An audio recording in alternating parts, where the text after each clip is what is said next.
Hey guys, AJ here, back with another one. So today we're going to look at an article called 12 Reasons Why Women Cheat According to an Expert.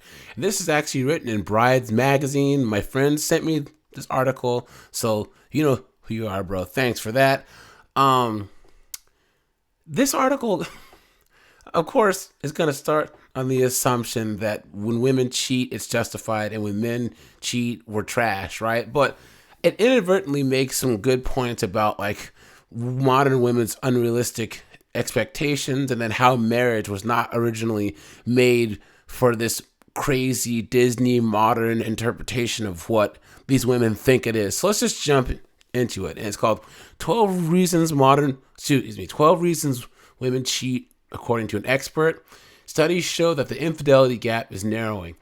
And it's by Kathy Meyer. And look, it's reviewed by Landis Behar, licensed mental health counselor. So they actually did their homework and had someone, I guess, some quote unquote expert look at this. So it says, although social norms in Hollywood portrayals often depict men as a sex that's more likely to cheat, studies show that the infidelity gap is narrowing. Another gap, guys, especially among younger people. Take, for instance, a research study at the Kinsey Institute at Indiana University that found that among participants with an average age of 31, there were no significant gender differences in the report of infidelity. So 23% of men cheat versus 19%. So men and women cheat at basically the same rates. And I guarantee that that's physical cheating, they didn't count emotional cheating. See, guys, let's go on a tangent here. Women cheat with emotions too. That's where the whole term work wife, work husband, or my male friend that I'm always calling. Women can cheat with another guy without even having sex with the guy. He's the one she's crying on his shoulder. She's texting him all the time, blah, blah, blah. So I consider that cheating also on a woman's side. So it continues. Then there's a National Opinion Research, the National Opinion Research Center General Social Survey from 2018, which found that women between the ages of 18 and 29 were slightly more likely to cheat than men of the same group. So 11% versus 10%. So in that study, women were more likely to cheat than men. So this whole age-old adage of, oh, men cheat, oh, wow, blah, blah, blah. It isn't true. Further data out of the GSS showed that the percentage of women who cheat rose nearly 40% from 1990 to 2010, while men's adultery rate held steady. So, guys, what do you think happened from 1990 to 2010? Ding, ding, ding. The internet. You've got mail. For those of us who are my generation, do you remember that? Yahoo chat rooms and AOL chat rooms and all this stuff, and then dating apps and all of that. Instagram, Facebook, MySpace. Who remembers MySpace, right? That's, I think, is one of the reasons why that jump happened from 1990 to 2010.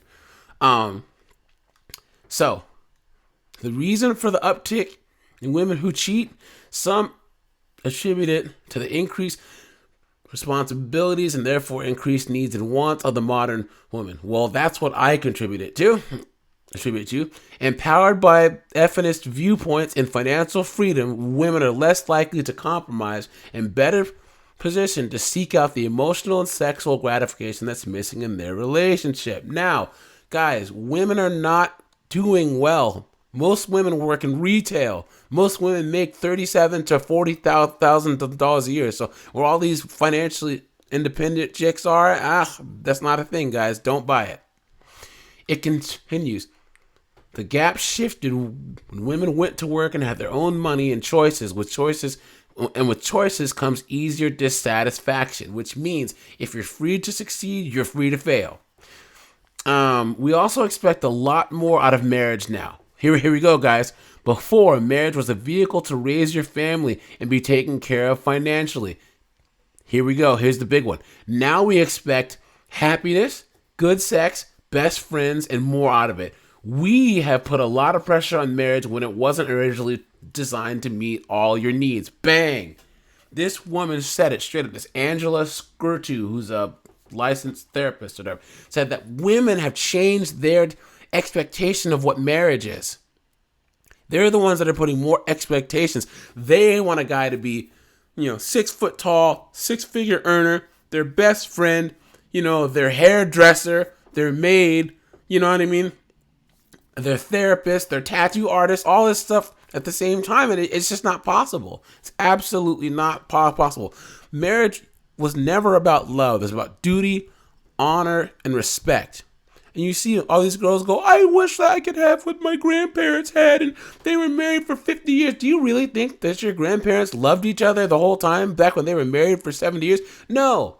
They probably hated each other, screamed and yelled at each other, but they made a vow and they stuck to it. It's duty, honor, respect. They didn't make each other happy the whole time. Do you think people in the 1800s and early in 1900s, when we were based in an agrarian society, and people were either working in factories in the north and having their arms torn off, or working on factories in the south, that they were happy? Please. So, we'll just skip ahead to the reasons here. The question still remains, why do women cheat? And here's okay. Number one, dissatisfaction in the relationship. And we're not going to read through the whole thing. We'll just get the gist. This can be seen as the underlying theme of the majority of motivations for infidelity. Dissatisfaction, meaning that these chicks think the grass is greener on the other side. Skirtu, the therapist, says, people justify this by saying, we're in a bad patch. Then the opportunity arises for one person, and instead of stopping things before they start, they justify crossing a boundary with, my partner doesn't care anyway. It's completely innocent. Number two, low self-esteem.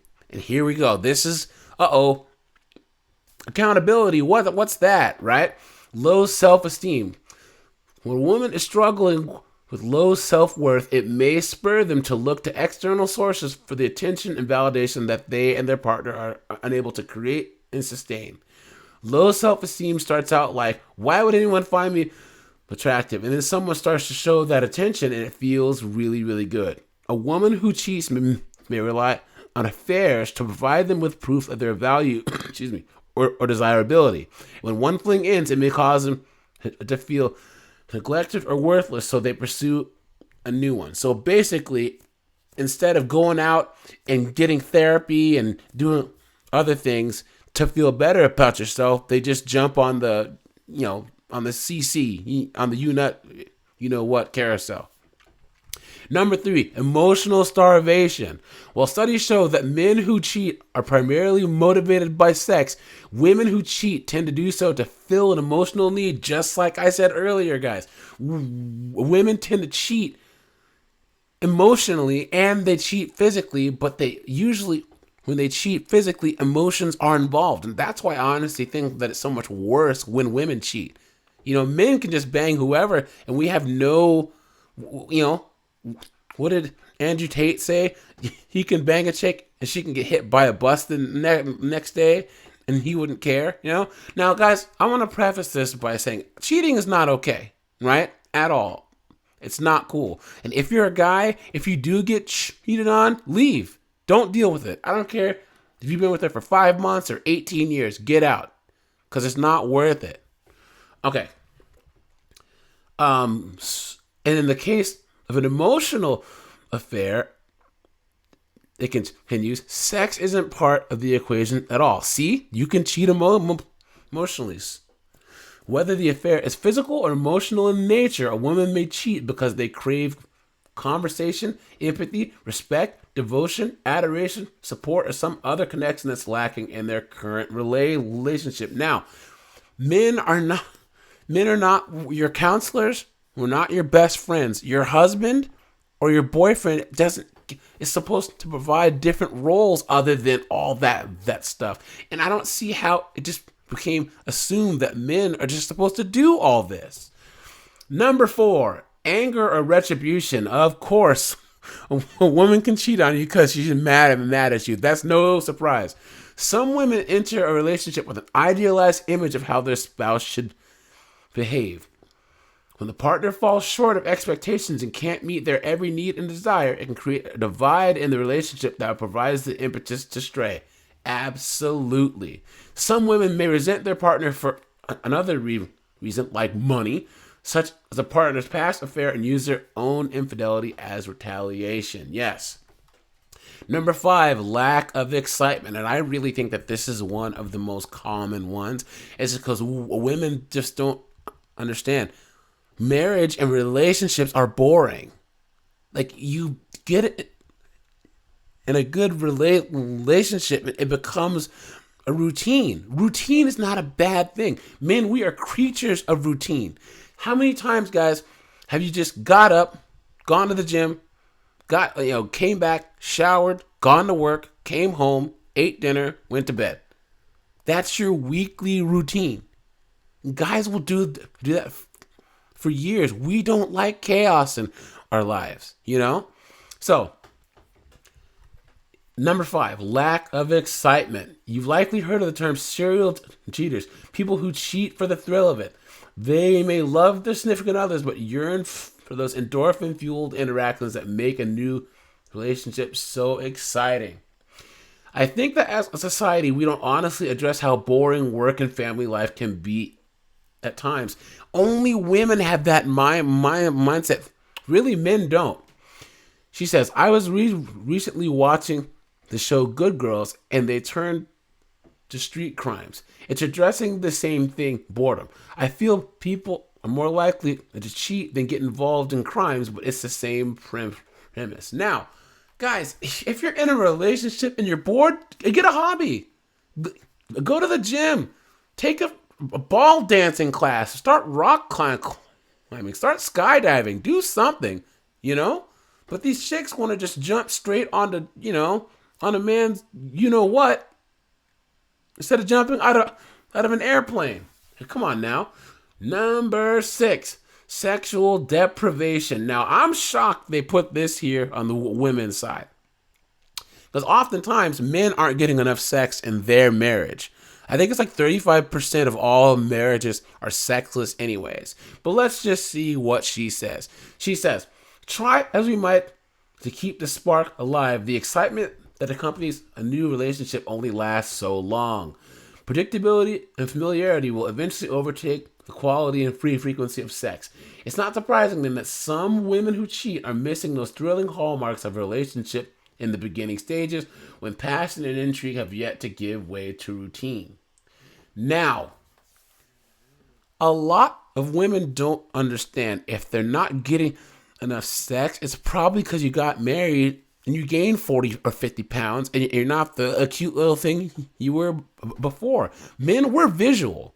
If you marry a chick who's 5'4", lifting weights, 125 pounds, 135 pounds, and next thing you know, she's 185 pounds, you're not going to want to smash. And girls are so unaware that they're going to think that it's your fault, instead of looking in the mirror and saying, damn, I look like a Oompa Loompa now, Reason number 7, loneliness. Here we go. I was lonely. A woman cheats who may have a partner who works long hours, leaves them home with the kids all day, which is why the whole banging the milkman thing came into it. That stereotype. Perhaps they found themselves in a stage in life when it's harder to make friends, or maybe their significant other is contending with a chronic illness. Damn, so that's basically saying women cheat because you might get cancer or you might get hurt at work or whatever, and then she just gets bored and just finds some random dong to swing from. Dang. Whatever the reason, loneliness or feelings of isolation and disengagement can provide the perfect ingredients for an affair. They feel lonely and someone else starts meeting their unmet needs. And of course, there's probably some bozo or some scumbag that they work with. You know what I'm saying? Number 8, insecure attachment style. Excuse me. Attachment theory does suggest that early childhood relationships influence how we perceive and behave in our intimate relationships as adults. Depending on the care and nurturing or lack thereof that one gets as a child, they'll fall into one of 3 attachment styles as adults. Secure, anxious, or avoidant. People who identify with anxious and avoidant attachment styles are more likely to display characteristics that interfere with healthy and romantic relationships. Think clinginess and dismissiveness.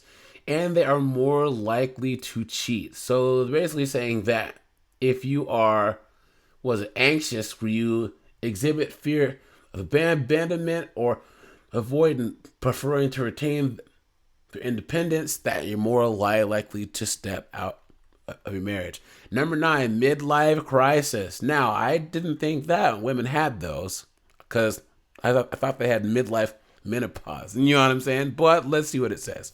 Number 9, midlife crisis.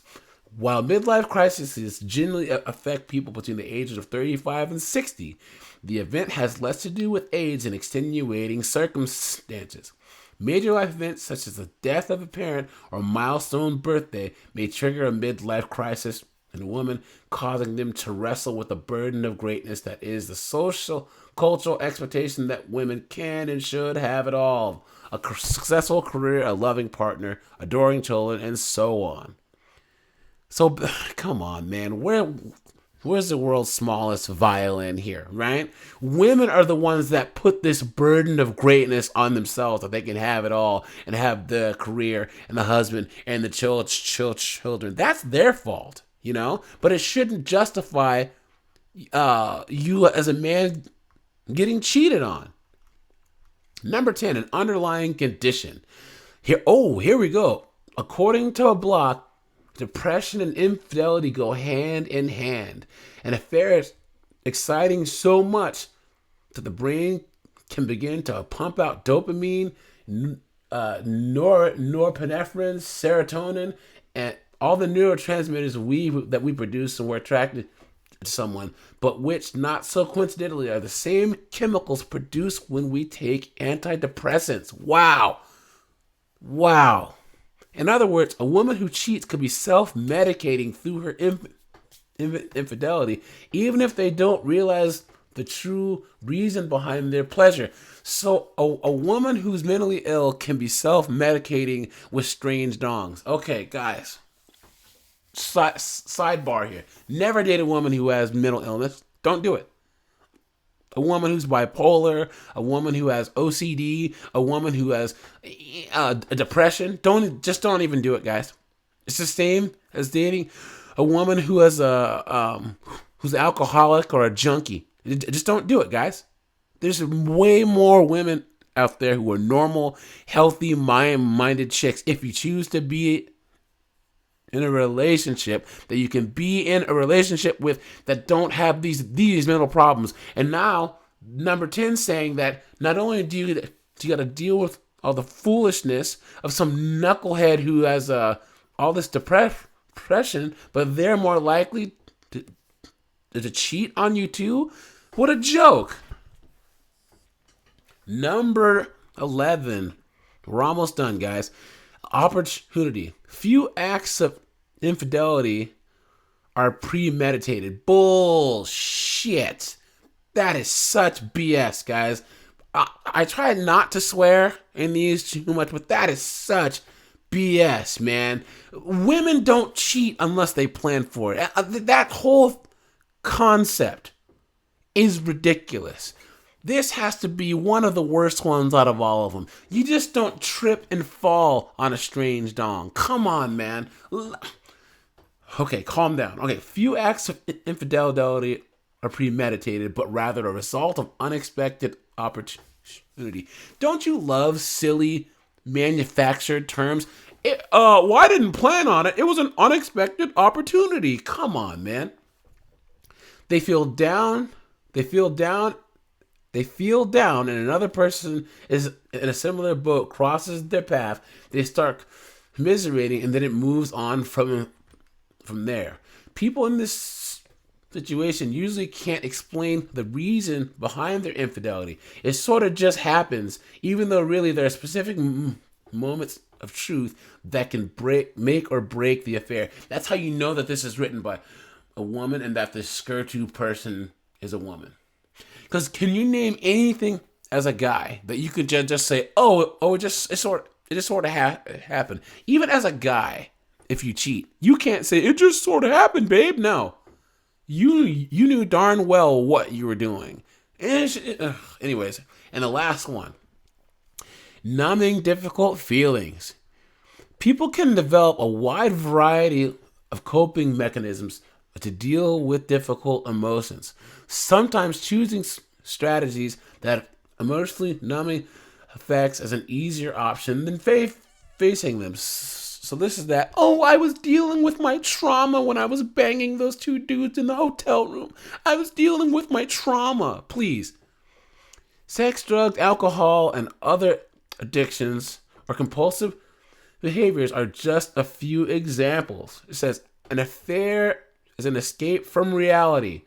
When women struggle to be honest about what they want with their partners and instead seek out a fantasy world that not only numbs but creates an amazing jolt to the system, there's an additional rush to cheating.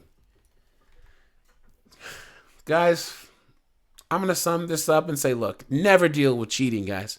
Don't do it.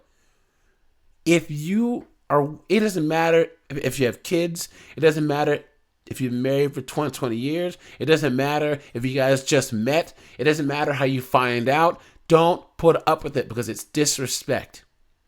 It's disrespect. And by getting back with a cheater, you are letting her and the world know that you are not worth respect. That it's okay to disrespect you as a man. So, all right, you guys. Hope you found this helpful. Like, subscribe. You guys are the best. Stay safe, and I am out of here.